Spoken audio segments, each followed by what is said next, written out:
The first letter from the HOA arrived on a Tuesday morning. Slid under my gate like a bad joke. Unauthorized power usage detected. Immediate compliance required. I laughed at first. I live on 5 acres outside town. I'm not part of any HOA. My house runs on solar panels and a backup battery wall. I installed myself after a winter storm. Knocked out power for 3 days straight. I figured someone had mixed up addresses. Then the second letter came. This one wasn't polite.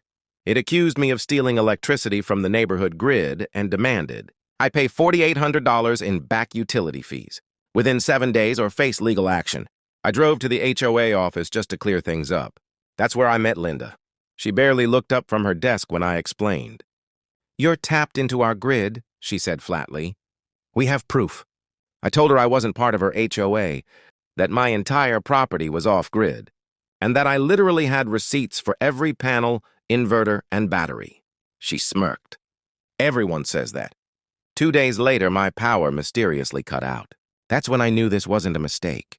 I called my electrician friend Marcus, who helped me build the system. He came out with a meter and a drone. What we found made my jaw drop. Someone had run a buried cable from the HOA's main utility box across the property line, straight into one of their homes, but they'd routed it through my junction box. On paper, it looked like I was stealing their power.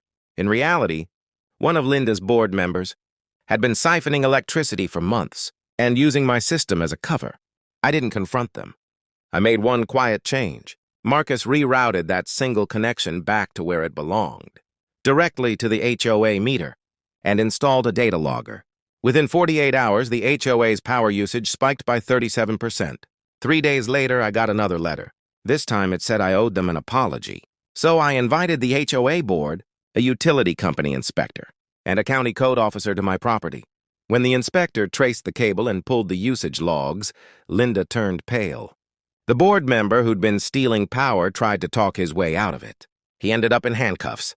The HOA sent me a final letter 2 weeks later. It wasn't a bill. It was a formal apology and a check for $200 for damages and inconvenience.